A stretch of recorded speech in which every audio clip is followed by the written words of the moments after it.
जय Hind students, welcome to study for civil services. आज है 7 फरवरी 2025 और आज के करंट अफेयर्स को हम लोग कवर करने वाले हैं।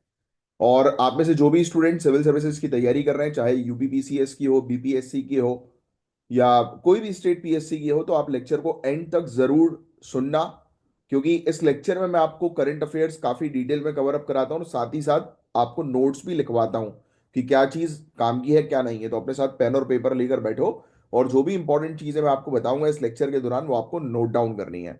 और देखो, ये ज्ञान सर के पेड कोर्स हैं जिनको आप ज्वाइन कर सकते हो। UPPCS, BPSC, UKPSC, RO BEO या यूपी ट्रिपल एससी एग्जाम की तैयारी कर रहे हैं आप लोग, तो बिल्कुल इस कोर्स को ज्वाइन कर लीजिए इन दिए गए नंबर पर कांटेक्ट करके। इसके अलावा हमारे पास हरियाणा, राजस्थान, छत्तीसगढ़ पीएससी के भी कोर्सेज अवेलेबल हैं, आप ज्वाइन कर सकते हैं।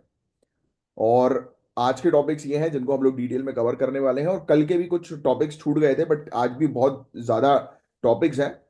तो अब होगा यही कि जो भी टॉपिक्स हमारे जो है वो स्किप होंगे तो वो अपन संडे को जो है वो कवर करेंगे, तो you don't have to worry at all, क्योंकि अभी थोड़े से लेंदी टॉपिक्स जो है वो बन रहे हैं।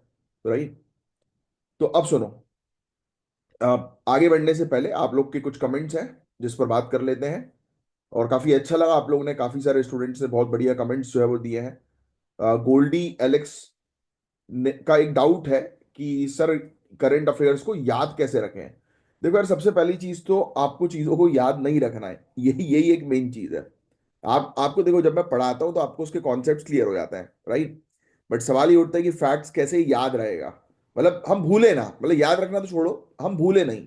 देखो, अल्टीमेटली सिविल सर्विसेज एग्जामिनेशन के लिए आपको अवेयर रहना जरूरी है। और वो कैसे पॉसिबल होता है, जब आप किसी चीज को मल्टीपल टाइम्स पढ़ते हो।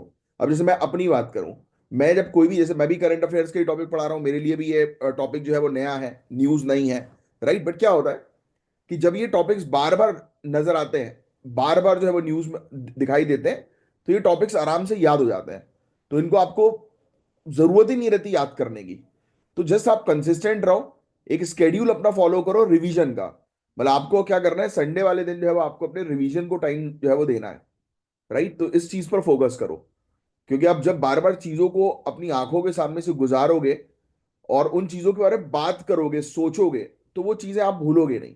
राइट। और बहुत बेसिक चीज आपने कई बार देखा होगा, मैं आपको पढ़ाते पढ़ाते जो है वो खुद से काफी सारी चीजें बताता हूँ, अलग अलग फैक्ट्स भी बताता हूँ। राइट। क्यों? क्योंकि over the period of time मुझे चीजें याद रही, क्योंकि मैंने मल्टीपल टाइम्स आपको ये सब चीजें एक्सप्लेन करी। और इवन आप लोग भी जब मल्टीपल, जैसे मैं आपसे पूछूं नेट जीरो एमिशन का टारगेट क्या है, तो आपको बिल्कुल वो टारगेट याद हो गया होगा। जो स्टूडेंट एटलीस्ट मुझे 2-1 महीने से फॉलो कर रहे हैं उनको ये सब जो छोटी छोटी डिटेल्स वो याद हो गई होगी। जलवायु परिवर्तन, क्लाइमेट चेंज से रिलेटेड आज की डेट में जो रेगुलरली मुझे 2 महीने से फॉलो कर रहे हैं, वो 10 पॉइंट्स तो आंख बंद करके लिख सकते हैं, बिल्कुल फिंगर टिप्स में होंगे उनके 10 पॉइंट, है कि नहीं। तो बस रेगुलर रहो आप। और बहुत बढ़िया, मैंने कल एक क्वेश्चन भी पूछा था, तो उसके भी आपने आंसर्स बहुत बढ़िया जो है वो दिए हैं। समीर भटनागर, आप भी आंसर्स लिखने की कोशिश जो है वो करिए। पायल भारती, वेरी गुड। आयुष गुप्ता, अंकित मान, अंकित मान ने, हाँ अंकित मान, मैंने ये स्टोरी आपकी जो है वो देखी थी, बढ़िया लगा कि यस कि आप भी डीएसपी जब बनोगे, तो ये सब मोटिवेशन होती है यार, ये मोटिवेशन जो है वो होता है। और मुझे काफी अच्छा ये भी लगा कि आप जो है वो अपने, मतलब आप अपने सर्कल में जो है वो आप ऑफिसर्स के इर्द गिर्द जो है वो रहते हो। कोई बात नहीं, अगर आपके सर्कल में आपके आसपास कोई ऑफिसर नहीं है ना, तो आप बताओ क्या कर सकते हो। मैंने ये एडवाइस काफी अपने स्टूडेंट्स को दी है और ये बहुत अच्छे से काम करती हैं। देखो, मैंने आपको हमेशा बोला हुआ है कि आपको अपने आसपास जो है वो स्ट्रांग माइंडसेट लोगों को रखना है। बट क्या होता है, ये हमेशा पॉसिबल नहीं हो पाता, है ना। तो अकेले रहो, अपनी मेहनत करो, बट अपने अंदर उस चीज को, उस आग को बरकरार रखने के लिए आपका नियरेस्ट जो भी कलेक्टर ऑफिस है, एक बार वहां पर जाकर विजिट, कुछ मत किया करो, बस जाकर बाहर से दूर दूर से खड़े हो जाया करो और देखा करो, वहां पे थोड़ी देर तक खड़े रहो गाड़ी लगा के, देखते रहो और सोचो कि यार एक दिन मेरी गाड़ी भी यहाँ पर कलेक्टर ऑफिस के अंदर जो है वो घुसेगी, मेरा यहाँ पर ऑफिस होगा, है ना। कोई मुझसे पूछेगा कि कहाँ काम करते हो, तो मैं बोलूंगा कलेक्टर ऑफिस में, है ना। तो ये एक जलवे होता है अभी। अब वो ऑब्वियस बात है, कोई पूछेगा तो है नहीं आपसे, जलवे ही आपके इतने होंगे, किसी की औकात ही नहीं होगी पूछने की क्या काम करते हो, दिख ही जाएगा सबको।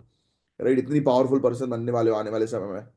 तो और या फिर कई बार क्या होता है कि जहाँ पे इनके रेसिडेंस होते हैं, बंगले होते हैं, आईएएस, आईपीएस, डीएसपी, एसडीएम, इनके जो बंगले होते हैं ना, पता रहता है कि भाई इन लोग के बंगले जो है वो कहाँ पर है। राइट, जैसे मैं भोपाल में रहता हूँ, तो यहाँ पर 4 इमली है, तो वहां पर पूरे जो है वो बंगले हैं आईएएस आईपीएस के। राइट, तो मैं अक्सर यहाँ के जो लोकल स्टूडेंट्स होते हैं मेरे, उनको बोलता हूँ वहां जाके विजिट करो, एक राउंड मार के आ जाओ चुपचाप, गाड़ी चला के। हाँ, ऐसा नहीं करना कि भाई घर के अंदर चाका धाकी करने लगे। राइट, तो थोड़ा सा डेकोरम मेंटेन करना, पता लगे घुसने की कोशिश करने लगे पीछे वाले गेट से, अरे बंद कर दिए जाओगे भाई। पहली बात तो उस बंगले के पास तक ही नहीं पहुंच पाओगे, पहले ही हलचल। और जो अधिकारी जो लोग होते हैं जो फील्ड में रहते हैं, उनके बंगले अलग ही दिखेंगे आपको, बाहर नौकर चाकर 10-12 गाड़ियां तो नौकरों की दिखाई देंगी वहां पर। तो कुछ मत करो, सिर्फ क्रॉस हो जाओ, यानी कि वो बीच बीच में कभी कभी जाया करो, उस रास्ते से निकला करो, इमेजिन किया करो कि एक दिन मेरा घर यहां पर होगा। तो देखना आपको अंदर से ही खुद ब खुद मोटिवेशन आने लगेगा, सर बता रहा हूं मैं। ट्राई करना और फिर मुझे अपना एक्सपीरियंस बताना कैसा लगा आपको। ठीक है। वेरी गुड अंकित मान, अच्छा 8 सितंबर से आप फॉलो कर रहे हैं लेक्चर्स, बहुत बढ़िया यार, फिर तो आपको बहुत सारी चीजें अब याद भी होने लगी होंगी। राइट, क्योंकि आप काफी लंबे समय से फॉलो कर रहे हैं। वेरी गुड यार, रेगुलर फॉलो करो, कंसिस्टेंट रहो। ठीक है। और बहुत इजी है, आपने बहुत अच्छा आंसर दिया है बिल्कुल। कि मैंने एक बार पूछा था कि आपको सबसे ज्यादा डर किस चीज से लगता है, और उन्होंने बिल्कुल परफेक्ट सिविल सर्विसेज का आंसर जो है वो दिया है। बहुत बढ़िया यार, बहुत बढ़िया। उत्तम कुमार नाम है आपका, बहुत बढ़िया। Ayushi Singh, very good. आकांक्षा आप भी आंसर्स लिखना शुरू करो, मोहित आप भी आंसर्स दो, है ना। और किसी कोई कुछ क्वेश्चन तो नहीं है? नहीं, चलो बढ़िया।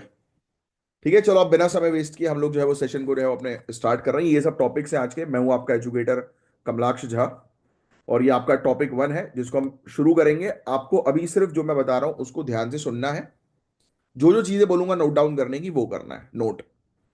तो हम बात करेंगे भारत की सांस्कृतिक विरासत की मैपिंग के बारे में। ये एक ऐसा इनिशिएटिव के बारे में हम बात करने वाले हैं, जो हमारी जो हिस्टोरिकल और कल्चरल जो हमारा धरोहर है ना पूरा, इसको संरक्षित और इसको प्रचार करने के लिए, इसको प्रमोट करने के लिए काम किया जा रहा है। क्योंकि देखो अपन को हमारी जितनी भी हेरिटेज की चीजें हैं, है ना, हिस्टोरिकल, तो उसको हमें प्रोटेक्ट करना ही हमारी जिम्मेदारी है। तो आओ बिना समय वेस्ट किए इस टॉपिक को स्टार्ट करते हैं। तो संस्कृति मंत्रालय ने, मिनिस्ट्री ऑफ कल्चर ने 2017 में national mission on cultural mapping की शुरुआत की, जिसका मुख्य लक्ष्य था भारत की सांस्कृतिक संपत्ति का प्रामाणिक दस्तावेजीकरण और संवर्धन करना। मतलब सिंपल शब्दों में मैं आपको समझाऊं तो मेन ऑब्जेक्टिव ये है कि हमारी जितनी भी इतनी इतनी वास्ट जो हमारी कल्चरल हिस्ट्री है, हेरिटेज है, तो उसको प्रिजर्व करना, उसको प्रोटेक्ट करना। तो अभी के लिए सिर्फ आप ये लिखो कि मिनिस्ट्री ऑफ कल्चर, इन्होंने स्टैब्लिश किया था 2017, लिख लेना 2017 में, ये national mission on cultural mapping. और किस ऑब्जेक्टिव से? हमारा इतना बड़ा जो कल्चरल इतिहास है उसको प्रिजर्व करने के लिए और प्रोटेक्ट करने के लिए। देखो नाम से हमारा national mission on cultural mapping, उसको डॉक्यूमेंट करना, पूरी चीजें जितनी भी हम लोग को हमारे इतिहास में जुड़ी कल्चरल चीजें देखने को मिलती है, संस्कृति से जुड़ी चीजें देखने को मिलती हैं, तो उसको प्रोटेक्ट करना मेन ऑब्जेक्टिव इस मिशन का था। वेरी वेरी इंपॉर्टेंट, समझे। और भारत के टेंजिबल टेंजिबल और इनटेंजिबल हेरिटेज को संरक्षित करना, सांस्कृतिक कथाएं, अनुष्ठान, कला, भाष्य, भोजन, इनका रिकॉर्ड्स रखना। यानी कि हर एक चीज का रिकॉर्ड्स, ये लिखने की जरूरत नहीं, तो आपको पता ही है कि ये सब चीजें होती हैं, इन सब चीजों का रिकॉर्ड्स मेंटेन करना मेन ऑब्जेक्टिव था। 6.5 लाख गांव की सांस्कृतिक पहचान को डॉक्यूमेंट करना भी इनका ऑब्जेक्टिव था। राइट, तो ये फैक्ट भी आप ध्यान में जो है वो रखिएगा। और उन्होंने किया है ये पूरी चीजें। तो इतना ये डिटेल में ये वाली चीज जो है वो नहीं पूछेंगे, बट आपको ये पूछेंगे कि ये किस मिनिस्ट्री के द्वारा ये मिशन लाया गया और उस मिशन का मेन ऑब्जेक्टिव क्या है, जो मैं आपको ऑलरेडी बता चुका हूं। और भी अब थोड़ा सा डिटेल में जो है वो हम घुसेंगे। मेरा गांव मेरा धरोहर एक पोर्टल है। जून 2023 में सरकार ने मेरा गांव मेरी धरोहर पोर्टल को जो है वो शुरू किया। ये सब चीजें तो हम बात कर ही चुके हैं, मेरा गांव मेरी धरोहर पोर्टल, है ना। कब जो है वो शुरू हुआ? 2023 में, लिख लेना भैया। और ये इसी का इनिशिएटिव है, ठीक है। इसी के अंडर एक वेबसाइट जो है वो लॉन्च की गई। अब इस वेबसाइट में 4.5 लाख गांव का डेटा अपलोड हो चुका है। इसमें ओरल ट्रेडिशंस है, लोक कला, त्योहार, रिचुअल्स, इनका रिकॉर्ड्स है। जो लोकल जो खाना होता है ना, व्यंजन, उसका रिकॉर्ड है, उसकी पूरी जानकारी है। प्रमुख शिल्पकार की जानकारी हम लोग को इसके अंदर देखने को मिलती है। राइट, जो जो लोग जो बनाते हैं ना अलग अलग चीजें, आर्ट और क्राफ्ट्स का इनको नॉलेज होता है, गांव क्षेत्रों में अलग अलग टाइप की चीजें, आर्टिस्ट कम्युनिटी का सपोर्ट इस वेबसाइट के थ्रू हम लोग को देखने को मिलता है। तो ये है मेरा गांव मेरी धरोहर वेबसाइट, किसके अंडर आती है, इसका ऑब्जेक्टिव क्या है वो मैंने आपको बता दिया। तो इतनी सी चीजें ध्यान में रखनी है। और इसके अलावा cultural awareness programme, ministry of culture जो है वो काफी सारे अवेयरनेस प्रोग्राम रन करती है। हमारी संस्कृति हमारी पहचान, अवर कल्चर अवर आइडेंटिटी, ये भी लिख लेना। ये मिनिस्ट्री ऑफ कल्चर का एक इनिशिएटिव हम लोग को देखने को मिल रहा है। तो सांस्कृतिक मैपिंग होती क्या है ये आपको अभी समझना जरूरी है। तो और भी काफी सारी चीजें हैं इसके अंदर, वो सब चीजें उतनी कुछ खास काम की नहीं है। मेन चीज आपको रही ये समझना है कि ये इसमें लिखा है कि इसमें लिखा नहीं है। चलो मैं बताता हूं आपको। जैसे ये टॉपिक जो था उसमें हमने जो है वो क्या चीज के बारे में बात करी, कि ये मिशन जो है वो किस चीज का है, कल्चरल मैपिंग का है ना, 2017 का, वो सब मैं आपको लिखवा ही चुका हूं। ये है क्या कल्चरल मैपिंग या सांस्कृतिक मैपिंग? तो इसका मतलब ये है कि एक खास स्थान की अनोखी सांस्कृतिक पहचान को डॉक्यूमेंट करना। समझ रहे हो, किसी क्षेत्र के अंदर कोई ऐसी प्रैक्टिस, ऐसा फेस्टिवल, राइट, ऐसा कोई व्यंजन, ऐसे वहां के लोगों का कोई ट्रेडिशन जो काफी यूनिक है, काफी खास है, तो उसको बेसिकली उसका डॉक्यूमेंटेशन बनाना, उसका रिकॉर्ड बनाना। इसमें दो चीजें आती हैं गाइस। एक हम लोग को टेंजेबल हेरिटेज देखने को मिलता है, एक इनटेंजेबल। तो ये टेंजेबल मतलब जैसे मंदिर है कहीं पे, किला है कहीं पे, राइट, खंडर है कहीं पे, राइट, पुराना मूर्तियां हैं, तो ये जो दिखाई दे रहा है दैट इज टेंजेबल, है ना, जिसको मूलभूत सांस्कृतिक संपत्ति कहते हैं हम लोग, मूलभूत। और दूसरा होता है अमूल्य सांस्कृतिक संपत्ति, इनटेंजेबल। जैसे लोकगीत हो गया, कथाएं हो गई। तो अब कथा कोई या भजन कोई गाएंगे तभी तो लोगों को समझ में आएगा, वो प्रैक्टिस कंटिन्यू रहेगी तभी तो कंटिन्यूअस चलेगी। कोई परंपरा हुई, राइट, कोई भाषा हुई।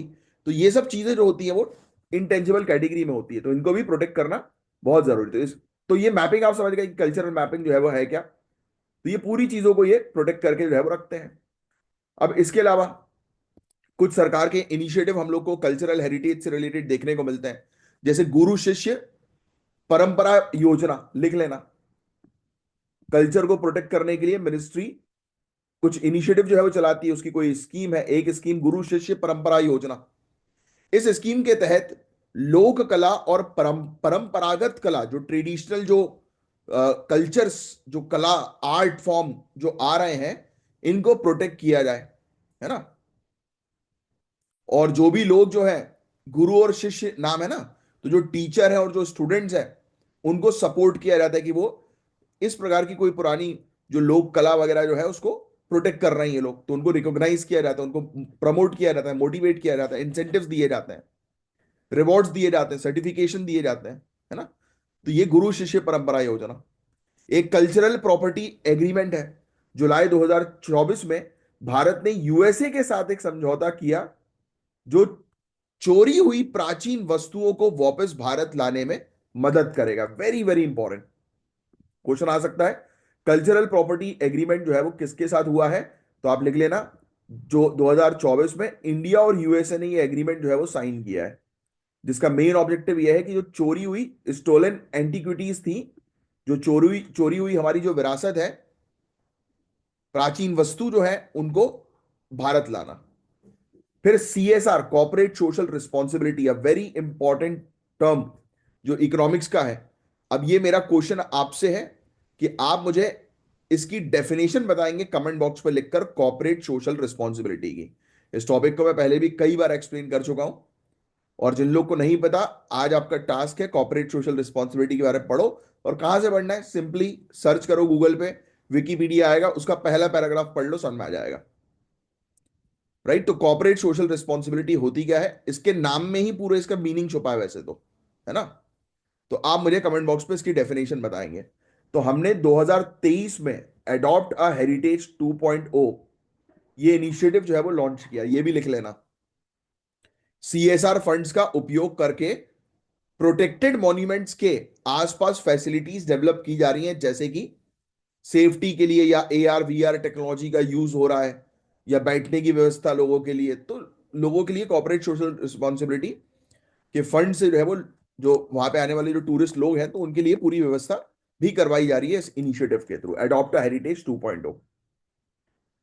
तो ये टॉपिक गाइज आपके लिए काफी ज्यादा इंपॉर्टेंट है। इस प्रकार की चीजें प्रीलिम्स के अंदर जो है वो आई जाती हैं, और GS पेपर 1 में इंडियन हेरिटेज और कल्चर है आपके टॉपिक में, तो ये उस पॉइंट ऑफ व्यू से इंपॉर्टेंट है, और कभी कभी इंटरव्यू में भी इससे रिलेटेड क्वेश्चन जो है वो आ जाते हैं। तो national mission on cultural mapping के बारे में हमने बात करी कि एक ऐतिहासिक स्टेप है भारत की सांस्कृतिक विरासत को संरक्षित करने का। ठीक है, तो ये था पूरा ओवरऑल टॉपिक। अब नेक्स्ट टॉपिक में आगे बढ़ता हूं। भोपाल और इंदौर में भीख मांगना बैन कर दिया है, राइट? ये प्रीलिम्स में आ सकता है, तो लिख लेना। तो इसी चीज के बारे में हम बात करेंगे कि क्या ये डिसीजन सही है, इसका इम्पैक्ट क्या होगा। तो आओ इसको हम लोग समझते हैं। तो अब भोपाल और इंदौर में आपको ट्रैफिक सिग्नल्स, रिलीजियस प्लेसेस या पब्लिक स्पेसेस पर भिखारी नहीं दिखेंगे, राइट? ऐसा क्यों? क्योंकि ये दोनों शहर के डिस्ट्रिक्ट कलेक्टर्स ने बैगिंग पर सख्त प्रतिबंध लगाया, बैन कर दिया है बैगिंग को। कुछ लीगल स्टैंड पॉइंट में आपको जो है बताता हूं। जैसे कि भोपाल कलेक्टर ने अब सभी पब्लिक जगहों पर भीख मांगने को इलीगल डिक्लेयर किया। यह इंदौर के पहले से लगाए गए बैन के पैटर्न पर फॉलो करता है, यानी कि इंदौर में पहले हुआ था, फिर भोपाल में हो गया। अब सिर्फ भिखारी ही नहीं, जो भी उनको भीख देते हैं उनके लिए भी कानूनी एक्शन हो सकता है। मतलब आप सोच रहे हो कि आप भिखारी को पैसा देके मदद जो है वो करोगे, तो भाई आप लफड़े में पड़ सकते हो अगर आप भोपाल और इंदौर में हो तो, अभी के लिए। और सिर्फ भिखारी ही नहीं, मतलब जो भीख दे रहे हैं उनको भी अब प्रॉब्लम है। तो इस डिसीजन का मुख्य उद्देश्य है शहरों की सफाई, पब्लिक सेफ्टी और ऑर्गेनाइज्ड क्राइम को रोकना। तो आओ इसके पीछे क्या क्या कारण है उसको हम समझते हैं, क्योंकि ये डिसीजन क्यों लिया गया। तो पॉइंट वाइज आपको कारण पता होने चाहिए, ये लिखना नहीं है, इससे रिलेटेड नोट्स वगैरह सिर्फ सुनो, बड़ा इंटरेस्टिंग टॉपिक है। तो ट्रैफिक और पब्लिक सेफ्टी, सिग्नल्स और रिलीजियस प्लेसेस पर भिखारी होने से ट्रैफिक डिसरप्शन और एक्सीडेंट्स बढ़ रहे थे। कई बार डर भी लगता है ना, छोटे छोटे बच्चे एकदम से जो है वो गाड़ी रुकी नहीं ट्रैफिक में, और अब देखो ग्रीन सिग्नल जैसे ही होता है, मेरे साथ भी कई बार, मतलब ऐसा डर लगता है मुझे, मैं सिग्नल पे मैंने रोकी गाड़ी। अब वो बेचारे छोटे छोटे से बच्चे, एक छोटा बच्चा 4-5 साल 6 साल का होगा, या 10 साल, ज्यादा से मान लो छोटा बच्चा या बच्ची, उसके हाथ में एक और 1-2 साल का बच्चा है। सोचो लोग क्या करते हैं यार। उस छोटे बच्चे के हाथ में, आपने भी देखा होगा, छोटे बच्चे एक और छोटे बच्चे को गोदी लिए हुए खड़े रहते हैं सिग्नल्स पे, और एकदम भग के कार की तरफ आते हैं या बाइक की तरफ आते हैं, जो भी। कई बार डर लगता है मुझे मुझे कई बार डर लगता था कि यार, मैं बोलता था उनको, बेटा दूर हो जाओ, दूर हो जाओ। भाई टायर चढ़ सकता है ना उनके पैर में, क्योंकि वो इतनी पास जो है वो खड़े रहते हैं। और कई बार ये हरकती भी होते हैं, इनको एक ट्रिक आ गई है कि अब जैसे विंडोज है वो क्लोज रहते हैं, तो बजाने लगते हो, टक टक टक टक, भैया दे दो, ये कर दो, वो कर दो, या चार्ट लेते हैं, राइट? ऐसे भी हरकत करते हैं, अब क्या करें अब, है ना? तो लोग सोचते हैं यार मेरी गाड़ी गंदी ना हो, तो इससे चलो पकड़ा दो, 10 रुपए 5 रुपए, है। अब ये लोगों की भी गलती है। लोग, उनको ट्रिक पता लग गई कि मैं इनकी गाड़ी को टच करूंगी या करूंगा, या उनको टच करूंगी या करूंगा। जैसे बाइक में कुछ लोग होते हैं, स्कूटी में कुछ लोग होते हैं, तो ये आके एकदम हाथ पैर में मारना, टैप करना शुरू। तो वो थोड़ा सा अनहाइजेनिक हो जाता है, राइट? देख के लोगों को कि अरे यार, अब एक वेल ड्रेस्ड कोई व्यक्ति है, वो कहीं जा रहा है, अपने ऑफिस जा रहा है या पार्टी में जा रहा है। अब वो सोचता है कि भाई मैं गंदा ना हो जाऊं या मेरी गाड़ी गंदी ना हो जाए, तो वो सोचता है ले ले ले, पकड़ पकड़ पकड़, जाओ जाओ। तो उनको ये लगने लगा, क्यों, मैं रियलिटी प्रैक्टिकलिटी बता रहा हूँ कि नहीं बता रहा, यही होता है ना। तो इनको श्रेय मिल गया, जो भीख मांगते हैं, कि यार ऐसा करने से ये फट से पैसा निकाल लेते हैं, तो ऐसा ही करो फिर। समझ रहे हो? फिर जो पैदल चलने वाले लोग होते हैं, ड्राइवर्स होते हैं, उनके लिए रिस्क बढ़ता है। अब क्रिमिनल चिंताएं भी हैं, क्राइम से रिलेटेड। कई भिखारी ऑर्गेनाइज्ड गैंग्स के थ्रू कंट्रोल किए जा रहे हैं, सोचो आप। फिर drug abuse, human trafficking, child labour, ये भी बड़ा रिस्क है। फिर पब्लिक न्यूसेंस और हेल्थ हजार्ड भी होता है। भिखारी पब्लिक प्लेस पर अनसैनिटरी कंडीशंस क्रिएट करते हैं, जो हेल्थ के लिए नुकसान पहुंचा रहा है। इंदौर में पिछले बैन के दौरान काफी लोग भिखारियों को शेल्टर देते हुए पकड़ा गए जो इलीगल था। अब ये वही लोग थे जो ऑर्गेनाइज्ड गैंग जो है वो चला रहे हैं, इनके थ्रू, भिखारियों के थ्रू ड्रग्स, गांजा, ये सब चीजें जो है वो बेच रहे हैं। समझ रहे हो? तो ये चीज, अब देखो यार, ऐसा नहीं है कि इंडिया के अंदर पहली बार हुआ है। इंडिया में बैगिंग रेगुलेशन के लिए पहले से कानून बने हुए हैं। अगर कोई बोले कि इंदौर और भोपाल में भी पहली बार ऐसी चीज हुई है, तो नहीं। आप लिख लेना ये वाला पॉइंट, ये इंपॉर्टेंट है आप लोग के लिए लीगल पॉइंट ऑफ व्यू से। कॉलोनियल एरा के समय से ही हम लोग को देखने को मिलता है। एक तो क्रिमिनल ट्राइब्स एक्ट 1900, सॉरी 1871, 1871 है ना। और फिर ये वाला कानून जो है वो लिख लो। ये सब चीजें बैगिंग को रेगुलेट करने का भी काम करता है। Bombay prevention of bagging act 1959, इस कानून के तहत बैगिंग, भीख मांगना इलीगल कर दिया गया था और इसके अगेंस्ट स्ट्रिक्ट एक्शन लिए गए। ये तो आजादी के बाद का है। फिर एक और देख लो, अभी रिसेंट वाला 2021 वाला देख लो भाई। 2021 सुप्रीम कोर्ट ने डिसाइड किया था कि बेगिंग जो है, भीख मांगना जो है, ये एक सोशल इकोनॉमिक इशू है, ना सिर्फ क्रिमिनल इशू। फिर दिल्ली हाई कोर्ट 2018 का कहना था कि बैगिंग को इलीगल बनाना अनकॉन्स्टिट्यूशनल है, लेकिन ये इंसान की डिग्निटी के अगेंस्ट जो है वो जाता है ना। तो ये चीज तो हुई थी कि बॉम्बे हाई कोर्ट ने एक बार मना कर दिया था कि नहीं भाई ऐसा नहीं करना चाहिए, राइट। तो वाली चीज, तो अलग अलग हम लोग को जो है वो व्यूज जो है वो देखने को मिले। बट आपको एक चीज क्लियर होनी चाहिए कि बैगिंग जो है वो इंडिया के अंदर पहले भी बैन हुई है। तो आप अभी आप सोच रहे होंगे कि इंडिया के अंदर बैगिंग की प्रॉब्लम इतनी सीरियस क्यों है। अब उसका रीजन भी समझो। पहली चीज तो यार, गरीबी, बेरोजगारी, माइग्रेशन, इनकी वजह से लोग भीख मांगने पर मजबूर हो जाते हैं। कुछ कम्युनिटीज में बैगिंग हेरिडेटरी प्रोफेशन है, जैसे कि वो पिक्चर नहीं थी, आ, हिंदी मीडियम थी या कौन सी थी? हिंदी मीडियम ही थी मेरे ख्याल से, है। तो उसमें बोलता है, अरे हम तो खानदानी गरीब है, मेरा बाप गरीब, मेरा दादा गरीब, राइट। हमारी पूरी पुश्ते गरीब है, आने वाली पुश्ते भी गरीब ही होंगे, हम ओरिजिनल गरीब है बिल्कुल, और ये नया नया गरीब बना है। तो ऐसे भी लोग हैं जो हेरिडेटरी चल रही गरीब उनकी यहाँ, है कि खत्म ही नहीं हो रही है। फिर डिसेबिलिटी और लैक ऑफ हेल्थ केयर भी लोगों को बैगिंग की तरफ ढकेल देता है। हाँ, होता है भाई कई बार, हेल्थ केयर का एक्सेस नहीं मिलना, स्वास्थ्य सेवाएं ना मिलना, और किसी प्रकार की डिसेबिलिटी हो गई, तो इंसान कुछ कर ही नहीं पा रहा है, फिर भीख मांगने उसका लास्ट ऑप्शन बचता है। फिर बाढ़ और सूखे की वजह से भीख मांगने का भी एक बड़ा फैक्टर है। कहीं बाढ़ आ गया तो उसका घर बार सब खत्म हो गया, तो वो क्या करेगा? रोड पे आ गया, भीख मांग रहा है। फिर काफी बार देखा गया है कि बच्चे और औरतें ह्यूमन ट्रैफिकिंग और बैगिंग रैकेट का शिकार बनते हैं। जानबूझकर उनको पकड़कर जो है वो फोर्सफुली भीख मंगवाया जाता है। तो ये सब कारण है। अब सोसाइटी पर इसका क्या इम्पैक्ट है? तो पब्लिक प्लेसेस में हेल्थ और हाइजीन मेंटेन नहीं होती, बीमारियां फैलती हैं। चाइल्ड लेबर और फोर्स बैगिंग से ह्यूमन राइट्स का उल्लंघन बढ़ता है। एग्रेसिव बैगिंग टूरिस्ट एक्सपीरियंस खराब करते हैं। वही, आप कोई टूर करने आप कहीं पे गए हो किसी जगह पर, और वहां पर आप देख रहे हो कि आपको जो है वो घेर लिया भिखारियों ने कि हमें भी चाहिए, हमें भी चाहिए, है। आप मदद, एक आप देखा होगा, कई बार मेरे साथ भी होता है, आपके साथ भी हुआ होगा कि आपने सोचा यार चलो एक को यार पैसे दे देते हैं यार, बेचारे जहां आप एक को दोगे वहां पूरा झुंड आ जाएगा, है। तो इंसान में सोचता है, हटाओ लोग, मदद ही नहीं करनी मुझे तो। मुझे सबसे अच्छी चीज वो लगती है कि भाई शांति से लोग बैठे हुए हैं, और उनको आपको जो डिलीवर करना है दे दिया। कई बार ऐसा भी होता है, गुस्सा ये आती है कि भाई, जैसे मैं हूं, मैं एक चीज करता था कि जो छोटे बच्चों को देखता था, बुजुर्ग को तो मैं पैसे दे देता था, छोटे बच्चों को देखता था तो मुझे, मैं उनको सोचता था कि यार उनको कुछ खिला देता हूँ यार मैं। तो एक दो बार ऐसा कांड हुआ है कि मैं आपको लिटरली बता रहा हूँ, बट ठीक है, मैंने उसकी इच्छा को वो नहीं टाला नहीं। मैंने बच्चे से पूछा, मैंने, बेटा क्या खाएगा? उसने एक 100 रुपए वाली लस्सी थी, कोई सी केसर और किसी की, और मैं 20 रुपए वाली लस्सी पी रहा था। और मैं वो 20 रुपए वाली लस्सी पी रहा था, मैंने उससे पूछा, मैंने कहा कौन सी, मतलब क्या खाएगा बता। तो मुझे भी लगा कि, मैंने कहा चल ठीक है यार, ये भी नॉर्मल से ज्यादा लस्सी मांग लेगा, कुछ कर लेगा। उसने भाई 100 रुपए वाली चीज पे हाथ रख दिया। तो दुकानदार ने चिल्लाया, मैंने, पागल हो गया क्या तू? अरे भैया मत दिया कर उन लोग को, देखो ऐसे ऐसे हैं ये। तो मैंने कहा नहीं नहीं भाई, उसने मांगी है तो दे दो उसको, छोड़ो।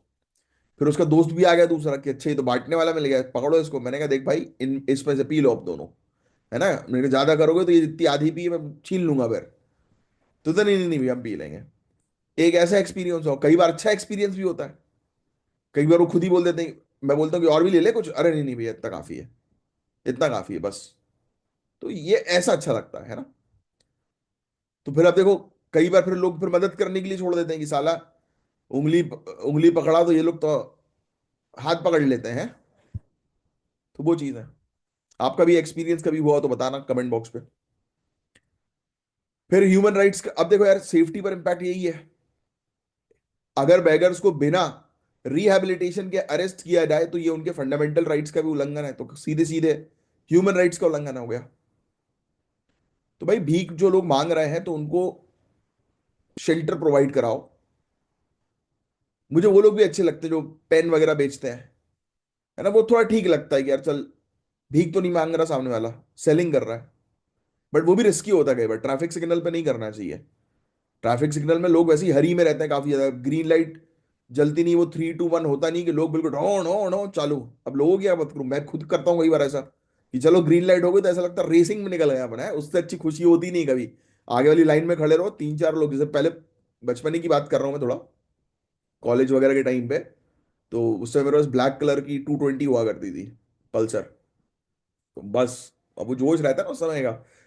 बट हाँ मैं पूरे मतलब अपने गियर्स पहन के चलता था, हेलमेट वगैरह मतलब कभी ऐसा नहीं हुआ कि विदाउट हेलमेट मैं घूम रहा हूँ।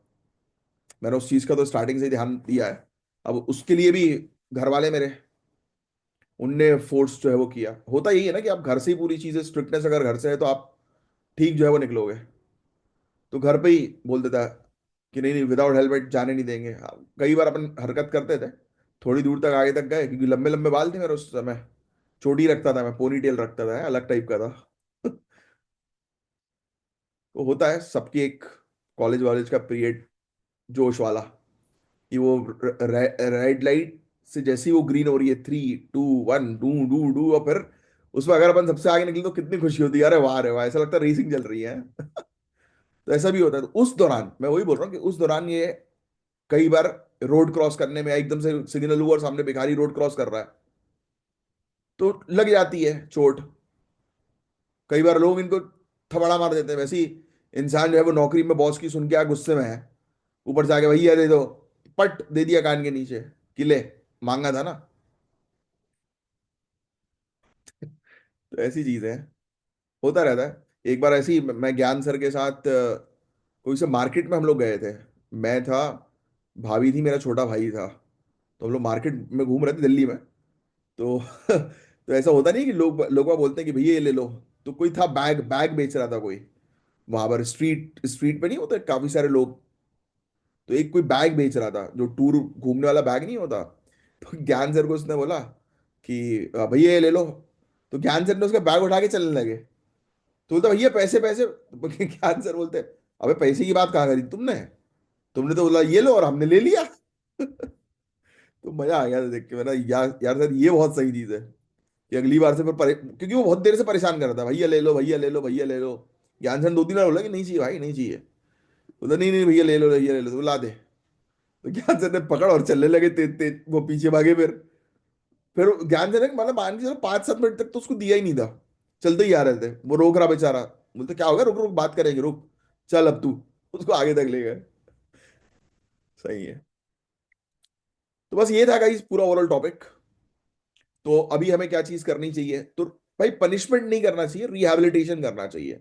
सरकार को शेल्टर होम्स और ट्रेनिंग प्रोग्राम्स लाने चाहिए। स्ट्रिक्ट एक्शंस उनके खिलाफ करना चाहिए जो ह्यूमन ट्रैफिकर्स हैं। फिर लोगों को डायरेक्टली, मतलब आप शेल्टर देने की जगह, पनाह देने की जगह आप उनको एनजीओ भेजो। क्योंकि आपको नहीं पता कि आपके घर के अंदर आप किसी को जो, या अपने घर के बाहर भी किसी को अगर सुलाने के लिए बोल रहे हो कि चल ठीक है यहाँ पे फर्शी पे सो जाया अगर, है ना, तो यू नेवर नो कि वो कहीं चोर तो नहीं, और आप अगर चोर को पनाह दोगे तो आप खुद क्राइम में फंस जाओगे। इसलिए आज की डेट बहुत खराब है बॉस।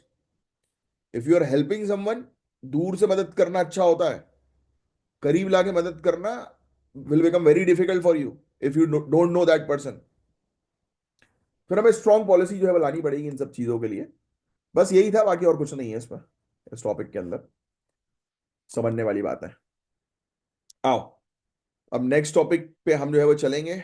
ये भी टॉपिक सुनने वाला टॉपिक है।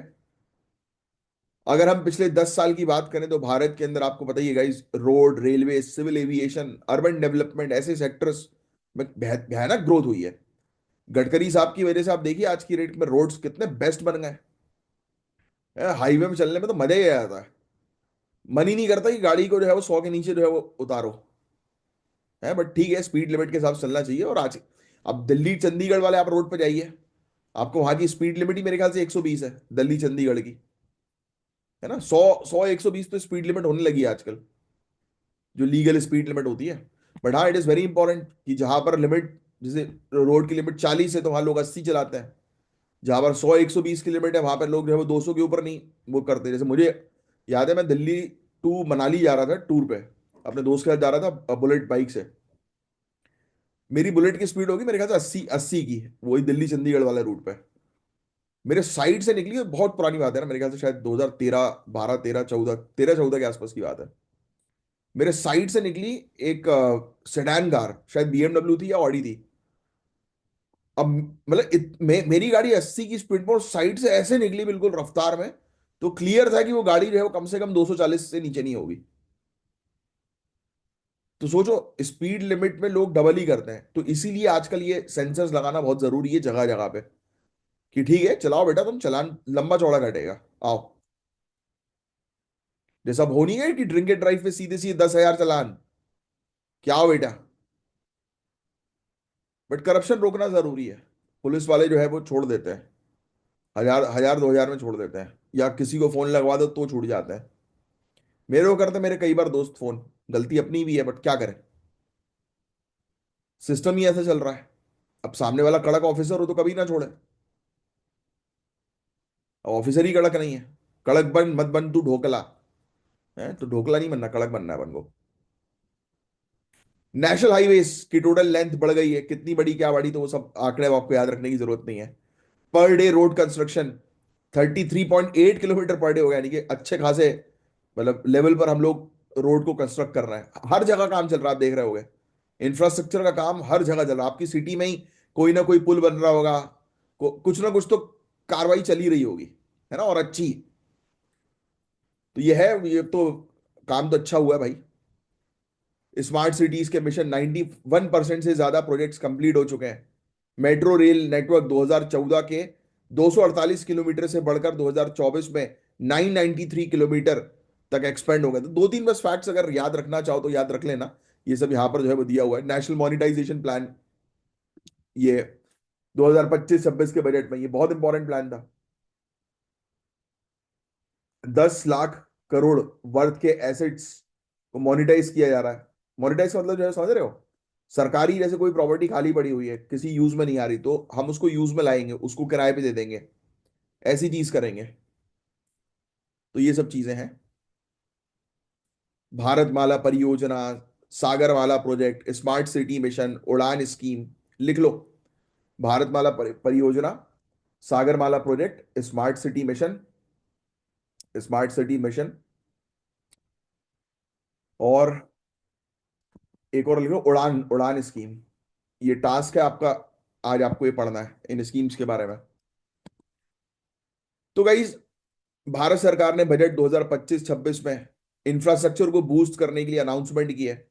10 लाख करोड़ रुपए पब्लिक इंफ्रास्ट्रक्चर एसेट्स का मोनिटाइजेशन किया जाएगा। लिख लेना, ये बहुत इंपॉर्टेंट है जो मैंने भी बताया आपको। नेशनल मोनिटाइजेशन प्लान, कि हमें सरकारी एसेट्स जो है वो 10 लाख करोड़ रुपए की वर्थ के 2025 से 30 तक मोनिटाइज करना है। वेरी इंपॉर्टेंट, समझे। Urban challenge fund, 1 lakh crore का फंड सिटीज को ग्रोथ हब बनाने के लिए एलोकेट किया गया है। लिख लेना, urban challenge fund 1 lakh crore रुपए का।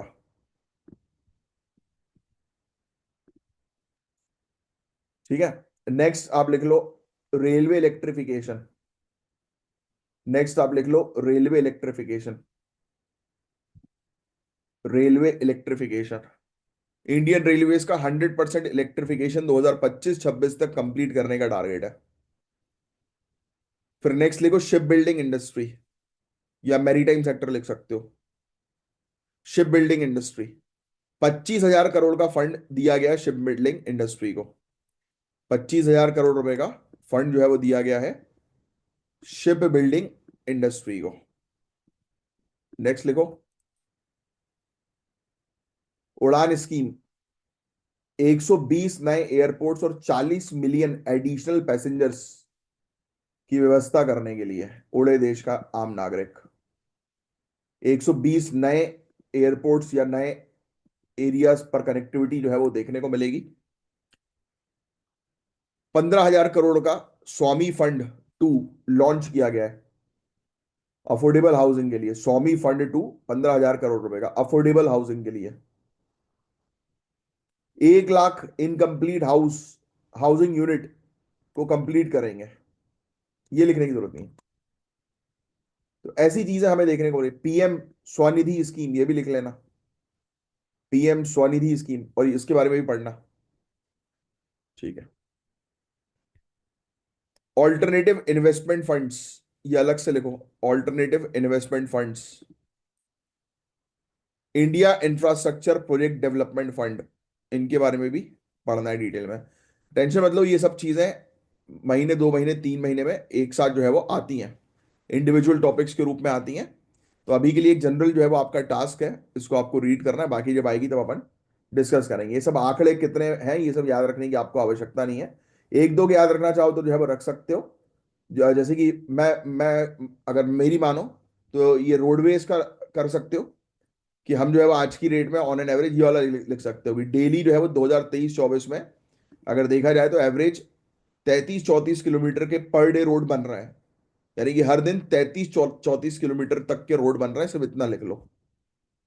भारतमाला परियोजना मैंने बोल दिया था ना, लिखवा दिया था ना कि पढ़ना है ये। इंडिया जो है वो third largest domestic aviation market पूरे दुनिया भर में बन गया है, ये इसका लिख लो, सिविल एविएशन का। रेलवेज का तुमने 100% इलेक्ट्रिफिकेशन का आपको बता ही दिया है ना। मैरीटाइम सेक्टर का ठीक है, छोड़ो। अर्बन हाउसिंग मिशन ये भी लिखवाई दिया था मैंने। मेट्रो का जो है वो ये लिख सकते हो आप कि कितने किलोमीटर की मेट्रो रेल जो है वो बढ़ गई है। 2024 तक लगभग 1,000 किलोमीटर की मेट्रो लाइन हमने बिछा दी है, जिस पर काम चल रहा है। जल जीवन मिशन, वाटर सप्लाई के लिए तो अच्छा अच्छा काम किया है सरकार ने पिछले 10 सालों में। तो अगर इस प्रकार के एनालिसिस से रिलेटेड मेंस में क्वेश्चन आता है तो आप ये सब चीजें जो है वो मेंशन कर सकते हो। बट फिर भी यार अभी भी बहुत सारी चुनौतियां, ऐसा नहीं है कि चीजें इतनी आसान दिखाई दे रही हैं, अभी भी है चुनौतियां। जैसे लैंड एक्विजिशन की प्रॉब्लम है, इंफ्रास्ट्रक्चर प्रोजेक्ट कंप्लीट करने के लिए लैंड एक्विजिशन सबसे बड़ी समस्या होती है। लैंड एक्विजिशन समझते हो ना, कि भाई किसी प्रोजेक्ट पर स्टे लग जाता है, क्यों? क्योंकि वहां पर अब रोड निकालनी है सरकार को।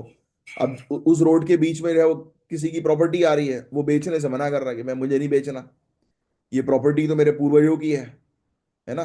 तो इसीलिए डिलेज होते हैं। फंड का इशू होता है, पैसा इतना लगता है। प्राइवेट इन्वेस्टमेंट की जरूरत होती है जो हमेशा अवेलेबल नहीं होता। प्रोजेक्ट में डिले हो जाता है कई बार, रेड टेपिज्म की वजह से, करप्शन की वजह से प्रोजेक्ट लटकते हुए रहते हैं। Environmental impact, high speed rail और एक्सप्रेसवे के प्रोजेक्ट्स में डिफॉरेस्टेशन और डिस्प्लेसमेंट का भी इम्पैक्ट देखने को मिलता है। तो लोग जो है वो उसमें अड़ जाते हैं, एनवायरमेंटल एक्टिविस्ट की, नहीं पेड़ मत काटो काटो। फिर पब्लिक प्राइवेट पार्टनरशिप मॉडल और फास्ट ट्रैक अप्रूवल से ये प्रॉब्लम सब सॉल्व हो सकती है। तो यही चीज है, थोड़ी सी ध्यान में जो है वो रखिएगा। और इंडिया अपने इंफ्रास्ट्रक्चर को और तेजी से ग्रो करेगा अपने स्मार्ट सिटीज मिशन के तहत।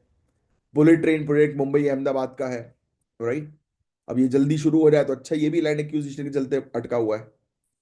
100% रेन्यूएबल एनर्जी पे हम लोग को ट्रांजिशन करना है। समझ रहे हो बात? तो ये चीज है। अब next, India as agriculture growth engine. तो अगर हम भारत की इकोनॉमी की बात करें तो आप सभी जानते हैं कि एग्रीकल्चर जो है वो भारत की इकोनॉमी की बैकबोन है। यस।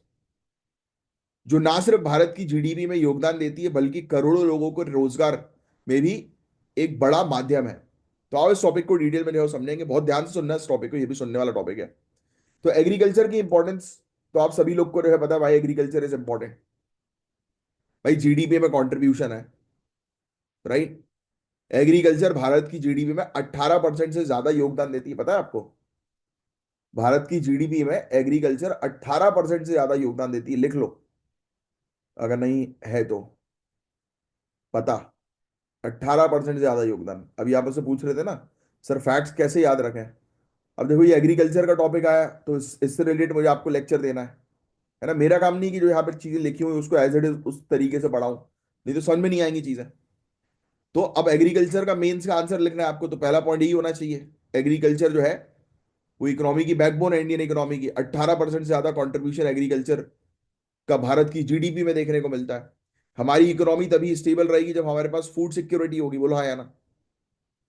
भारत में मिलियन लोग डायरेक्टली इससे जुड़े हुए हैं, 69%, 60 to 69% of the population directly और indirectly connected with the primary sector, that is agriculture. और भारत का एग्रीकल्चर एक्सपोर्ट सेक्टर भी बहुत स्ट्रांग है। चावल हुए, मसाले हुए, चाय पत्तियां हुई, दाल हुई, दुनिया भर में एक्सपोर्ट होती हैं, है ना। तो ये सोचिए कि अगर ये सेक्टर स्ट्रांग हो जाएगा तो कितना हम आगे बढ़ सकते हैं। अब देखो यार, बजट 2025-26 की बात करें जिससे रिलेटेड ये पूरा आर्टिकल आया है, तो कृषि के लिए कुछ नए इनिशिएटिव्स लिए गए हैं जो इसको और पावरफुल करेंगे। अब ये इनिशिएटिव के नाम याद रखना, यहां से चीजें थोड़ी सी इंपॉर्टेंट हो जाएंगी, बहुत इंपॉर्टेंट। ये पहले तो हम लोग जो है वो चर्चा कर लें।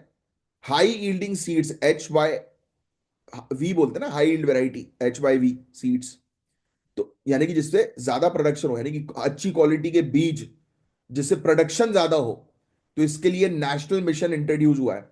सरकार high yielding, pest resistant, climate resilient बीज डेवलप करने के लिए नेशनल मिशन लॉन्च कर रही है, जिसका ऑब्जेक्टिव है 100 से ज्यादा नए बीजों की वैरायटी को कमर्शियल फार्मिंग के लिए अवेलेबल करना। लिख लेना ये पूरी चीज, ये पूरी चीज इंपॉर्टेंट है जो पॉइंट ABC लिखे हैं। इससे प्रोडक्टिविटी बढ़ेगी और क्लाइमेट चेंज का इंपैक्ट कम होगा। बिहार मखाने के लिए जाना जाता है, आप सभी लोग जानते ही हैं। दूसरा, मखाना बोर्ड इन बिहार। बिहार एक मेजर मखाना प्रोड्यूसिंग स्टेट है और मखाना तो बहुत अच्छा होता है, वेट लॉस में भी काफी हेल्प करता है, और मुझे तो टेस्टी लगता है उसको अगर थोड़ा सा भूंज के खाओ तो, है ना। किस किस को अच्छा लगता है बताना कमेंट बॉक्स में। तो मखाना जो है यार, बिहार मखाने के लिए फेमस है। इस उसको और बेहतर और डेवलप करने के लिए एक मखाना बोर्ड हम एस्टैब्लिश कर रहे हैं। फिर फार्मर प्रोड्यूसर ऑर्गेनाइजेशन को सपोर्ट मिलेगा और मार्केटिंग और प्रोसेसिंग इंप्रूव होगी। मखाना पता है आपको, एक सुपर फूड है जो इंडिया को ग्लोबल एक्सपोर्ट प्रोडक्ट जो है वो बन सकता है, इंडिया का ग्लोबल एक्सपोर्ट प्रोडक्ट। ठीक है, फिर फूड प्रोसेसिंग इनिशिएटिव, बिहार में एक national institute of food technology establish किया जाएगा जो फूड प्रोसेसिंग को प्रमोट करेगा। ये इनिशिएटिव गांव क्षेत्रों में एम्प्लॉयमेंट और वैल्यू एडिशन को जो है वो बढ़ावा देंगे, वेरी इंपॉर्टेंट। फिर इसके अलावा gene banks, very important topic food security के लिए। 10 लाख जर्म प्लाज्म लाइंस का एक जीन बैंक एस्टैब्लिश किया जाएगा जो फ्यूचर फूड सिक्योरिटी को इंश्योर करेगा, जो जेनेटिक इंजीनियरिंग में काफी हेल्पफुल होने वाला है। ये पूरी चीज लिखेंगे भाई आप, इसमें मैं कोई भी चीज ऐसी नहीं है कि जो मैं आपको बोल दूं कि छोड़ दो आप, क्योंकि ये चीज आएगी। कॉटन सेक्टर में प्रोडक्ट, कॉटन सेक्टर को और बेहतर बनाने के लिए 5 ईयर कॉटन मिशन लॉन्च किया गया है। Extra long staple cotton varieties को प्रमोट किया जाएगा जो टेक्सटाइल इंडस्ट्रीज के लिए, कपड़ा उद्योग के लिए जो है वो काफी बेनिफिशियल होगा। फिर इंडियन एक्सक्लूसिव इकोनॉमिक जोन और हाई सीज में फिशरीज डेवलपमेंट के लिए अंडमान निकोबार और लक्षद्वीप आइलैंड पर फोकस किया जा रहा है। भारत ग्लोबल लेवल पर सेकंड लार्जेस्ट फिशरीज प्रोड्यूसर है, पता है आपको। फिर किसान क्रेडिट कार्ड की लोन की लिमिट जो है वो 3 लाख थी, अब इसे 5 लाख कर दी है, very important. 7.7 crore farmers, fisherman, dairy farmers को इसका डायरेक्टली इनडायरेक्टली जो है वो बेनिफिट होगा, ये वाला पॉइंट, किसान क्रेडिट कार्ड। हमें पल्सेस इंपोर्ट डिपेंडेंसी को कम करना है, इसके लिए 6 साल का पल्स मिशन शुरू किया जाएगा। फोकस तुअर, उड़द, मसूर दाल पर जो है वो रखा गया अभी, बहुत इंपॉर्टेंट 6 साल का मिशन पल्सेस में सेल्फ सफिशिएंसी बनाने के लिए। प्रधानमंत्री धन धान्य कृषि योजना, ये स्कीम जो है वो हेल्प कर इंप्रूव करेगी एग्रीकल्चर प्रोडक्टिविटी। 100 लो प्रोडक्टिव डिस्ट्रिक्ट के अंदर 100 डिस्ट्रिक्ट पर फोकस किया गया। 1.7 करोड़ फार्मर्स को डायरेक्टली बेनिफिट जो है वो मिलेगा अलग अलग तरीके से। बट अब देखो इस पूरे टॉपिक के अंदर आपने क्या देखा, ये भी एक नया ग्रामीण क्रेडिट स्कोर फ्रेमवर्क डेवलप किया जा रहा है पब्लिक सेक्टर बैंक के द्वारा, जो कि सेल्फ हेल्प ग्रुप्स को हेल्प करेगा क्रेडिट देने में, है ना। तो काफी सारी जॉब क्रिएशन होगी, छोटे किसानों पर हम फोकस कर रहे हैं। आपने एक चीज नोटिस करी गाइस, हम जिस चीज में मजबूत है, बेस्ट है, हम उस पर काम कर रहे हैं। आपने अगर नोटिस किया हो थोड़ा सा, तो आपने ये देखा होगा कि जो चीज हमारी स्ट्रांग है, हम उसको जो है वो टारगेट करते हुए जो है वो काम कर रहे हैं, है कि नहीं? क्यों? क्योंकि दूसरी चीजों पर अपन वो नहीं करेंगे ना, रिलाई नहीं करेंगे। समझ रहे हैं? तो ये चीज हम दूसरी जगह भी R&D कर ही नहीं रहे, जिस चीज जो हमारी बेस्ट चीज है उसको और बेस्ट बना रहे हैं, जिससे कि उसी उसी को ही पहले फुल पोटेंशियल तक लेकर जाओ। भाई जिसका जो पूरा पोटेंशियल उसका है, उसको यूटिलाइज तो करो। बट देखो अभी भी चीजें इतनी आसान नहीं है, कुछ चुनौतियां भी हैं जो हम टैकल हमें करनी ही पड़ेगी। ये बहुत इंपॉर्टेंट पॉइंट है। मोनोकल्चर का रिस्क, हाई यील्डिंग सीड्स का ओवर डिपेंडेंसी क्रॉप डाइवर्सिटी को इंपैक्ट कर सकता है। फॉर एन एग्जाम्पल, अगर सरकार ने बोला कि ये बीज लो और इस बीज से जो है वो बहुत प्रोडक्शन होगा, है ना, जैसे ये फलाना गेहूं का बीज से आपको नुकसान नहीं होगा, प्रोडक्शन बहुत होगा, ये लो चावल, ये लो दाल के बीज, है ना, ये लो, इससे बढ़िया आपका प्रोडक्शन, तो लोग क्या करेंगे? हाई यील्ड के कारण, हाई प्रोडक्शन के कारण, हाई प्रोडक्टिविटी के कारण बेसिकली उस सिर्फ उसी उसी को यूज है वो करेंगे, तो ये क्या हो जाएगा? ये वो मोनो कल्चर होना शुरू हो जाएगा कि आप एक ही वैरायटी के जो है वो सीड उगाए उगाए जा रहे हो, डाइवर्सिफिकेशन नहीं कर रहे हो, इससे मिट्टी भी खराब हो जाती है, पता है आपको? फिर अब वेदर का पैटर्न बदल रहा है, इससे प्रोडक्टिविटी इफेक्ट हो सकती है। अभी भी भारत के अंदर कोल्ड स्टोरेज और एफिशिएंट सप्लाई चेन की कमी है, जिसके कारण फूड वेस्टेज बहुत ज्यादा होता है। भाई किसान गया, हमें जो है वो देखने को मिला कि हार्वेस्टिंग हो गई, कटाई हो गई, बट ट्रक में उसको मतलब ट्रक में रखकर मार्केट तक पहुंचाने के लिए कोई व्यवस्था नहीं थी, तो वेयर हाउस में पड़ा पड़ा जितना भी सामान था वो सड़ गया। तो फूड वेस्टेज हुआ कि नहीं हुआ? बट वहीं अगर कोल्ड स्टोरेज चेन होती, तो ये जो पेरिशेबल कमोडिटीज जो जल्दी खराब हो जाती हैं, तो उसका लाइफ स्पैन जो है वो बढ़ जाता। यस। तो ये चीज, अब फिर इसके अलावा अब सवाल ये उठता है कि इन चैलेंजेस को सॉल्व कैसे करना है। तो मैं आपको हमेशा ही बोल चुका हूं, जो प्रॉब्लम है वही सोल्यूशन है। अब भाई मोनोकल्चर प्रॉब्लम थी, तो आप क्रॉप रोटेशन करो करो, पॉलीकल्चर प्रमोट करो, मल्टी क्रॉपिंग, डाइवर्स फार्मिंग, इन सब चीजों को एनकरेज करो। टेक्नोलॉजी का उपयोग, GIS, रिमोट सेंसिंग, AI का उपयोग करके क्रॉप की हेल्थ और डिजीज कंट्रोल को इंप्रूव करो। कोल्ड स्टोरेज सिस्टम नहीं है तो वो लगाओ, सप्लाई चेन में दिक्कत है, सप्लाई चेन सुधारो, है ना, पैसा नहीं है तो फाइनेंशियल सपोर्ट के लिए इंश्योरेंस, किसान को बोलो कि भाई इंश्योरेंस करवाएं, जो कि अब तो मैंडेटरी है। Organic farming, sustainable practices, traditional practices करने के लिए बोलो, है ना। दीज आर थिंग्स जिससे चीजें ठीक हो सकती हैं, है ना। तो अब ये वाले टॉपिक्स जो हैं, अब ये अपन संडे वाले दिन जो है वो करेंगे, जो टॉपिक्स छूट रहे हैं। You don't have to worry, Sunday वाले दिन भी मैं एक्स्ट्रा क्लास जो है वो ले लूंगा। थोड़े से टॉपिक्स जो है वो लेंदी जो है वो होते जा रहे हैं, और कोई भी चीज आपकी छूटेगी नहीं, दैट इज फॉर श्योर। ये कोयले से रिलेटेड टॉपिक था, और जो इसके बाद जो टॉपिक आएगा, समरी ऑफ यूनियन बजट 2025-26, ये बहुत इंपॉर्टेंट है। और देखो मैंने आपको ऑलरेडी बोला है, समरी जो है वो PIB की वेबसाइट से आपको पढ़ना है बजट की, बाकी मैं एक्सप्लेनेशन इसका कमिंग संडे को जो है वो दे रहा हूँ आपको, ठीक है। अभी आने वाले जो संडे है उसमें जो भी टॉपिक्स अपने छूटे हैं वो अपन एक वीडियो में जो है वो कवर कर लेंगे। चलो बस आज के लिए सब इतना ही रखना है। और एक बार वो देख लेता हूँ मैं, क्या बोलते हैं आपके क्वेश्चन, हाँ क्वेश्चन देख लेता हूँ। डॉक्टर राजा गोपाल चिदम्बरम, बहुत इंपॉर्टेंट पर्सनालिटी, इनके बारे में भी मैं पढ़ाऊंगा आपको। नेशनल मैन्युस्क्रिप्ट मिशन, ये भी अभी मत लिखो, ये भी मैं आपको अलग से पढ़ाऊंगा बाद में। फिर ये ज्ञान भारतम मिशन, ये भी बहुत इंपॉर्टेंट है, यूनियन बजट 2025-26 का, अभी मत लिखना, मैं आपको जो है उसके बारे में बाद में पढ़ाऊंगा। तो चलिए, मतलब संडे वाली क्लास में अपन जितने भी टॉपिक छूट रहे हैं वो कवर अप कर लेंगे। तो होपफुली मैंने जो आपको पढ़ाया है, जितने टॉपिक्स आपको अच्छे से दिमाग में बैठ गए होंगे, समझ में आ गए होंगे, नोट्स आपने उससे रिलेटेड बना लिए होंगे। अब मैं मिलूंगा आपसे नेक्स्ट लेक्चर में, तब तक के लिए bye bye, take care, have a great day, जय हिंद। मेरा नाम है कमलाक्ष झा, साइन ऑफ करता हूं। और आप में से जो भी स्टूडेंट हमारे पेड कोर्सेज को ज्वाइन करना चाहते हैं, दिए गए नंबर पर कॉन्टैक्ट करके कोर्सेज को ज्वाइन कर लीजिए।